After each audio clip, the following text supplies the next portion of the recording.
Joining me now is entertainment and royal reporter Kinsey Schofield. Kinsey, let's start with King Charles is reportedly clashing with Prince William, not Prince Harry this time, Prince William, over his refusal to adhere to a royal norm. William is refusing to travel apart from his family, going against an unwritten rule that the heirs to the throne should travel separately. So the king is said to have made his son sign a waiver taking responsibility for threatening the royal succession. Is this due to concerns that we could see a King Harry and Queen Meghan one day? I think hell will freeze over before Prince Harry becomes king. If you thought January 6th was an insurrection, just wait until Meghan Markle tries to be crowned queen consort. 65% of the UK dislike her. Newsweek recently ran a headline that said Meghan Markle really is surprisingly hated in Britain. I think ultimately the king's cancer diagnosis has him frightened about his own mortality, and he just wants to be cautious. But you're absolutely right. These new revelations in Robert Jobson's latest book. And, you know, those are some interesting details. Apparently, Prince William's got a little bit of royal rebel in him, too.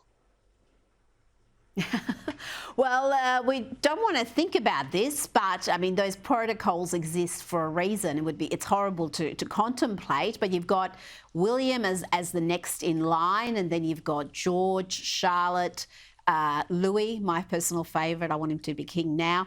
And if something happens, some disaster befalls the family and they're all together, then it does go to Harry, doesn't it? Isn't that the concern here? Isn't that part of the reason why they prefer the heirs not to travel all together, particularly if it's something relatively risky like a helicopter trip? Yeah, I mean, it's certainly a strategy that they have. I mean, this is protocol. They don't like everybody to ride together. They don't like everybody to fly together, whether Prince William is the pilot or not. You know, I believe that the clash is happening because Prince William is the pilot, but this is a rule that has existed for quite some time.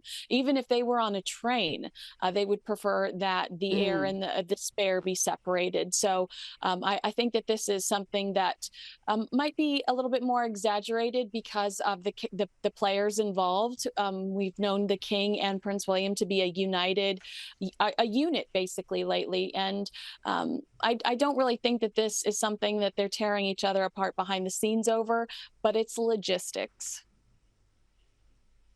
Now, Prince Harry has suggested that Meghan Markle will never return to the UK, unless she's queen, perhaps. He told an interviewer that he wouldn't feel safe bringing her.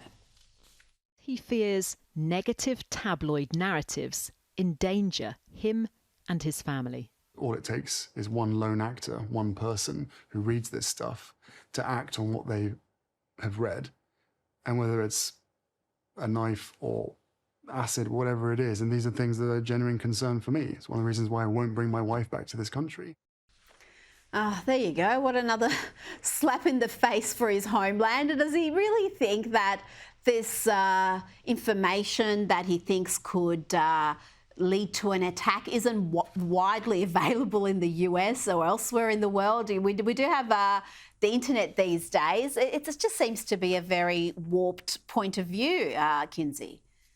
Okay, so this is Prince Harry going after the British tabloids.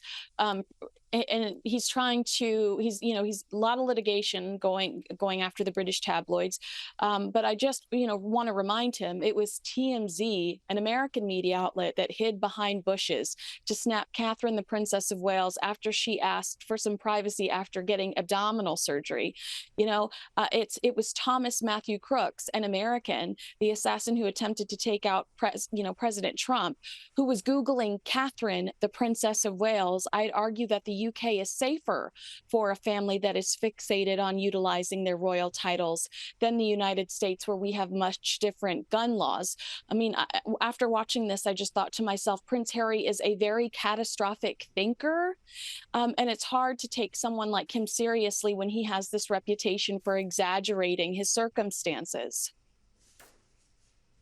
Now, meanwhile, we've got climate change warrior Meghan taking a private jet, naturally, to the Hamptons last week to attend an exclusive business summit.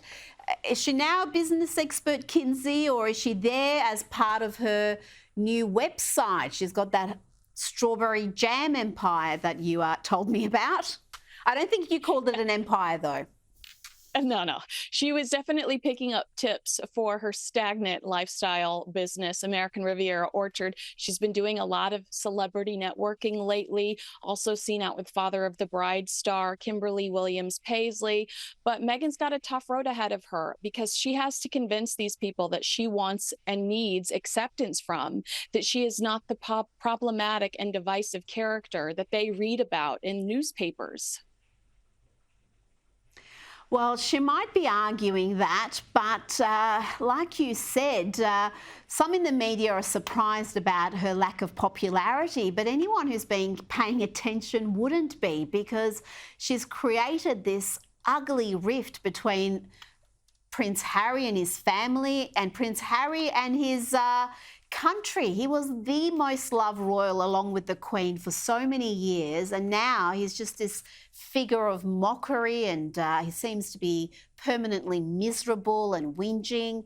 He's a different man entirely, and I don't blame her for it because, you know, he's 40 years old, but she had a hand in it. Kinsey Schofield, thank you so much for your time.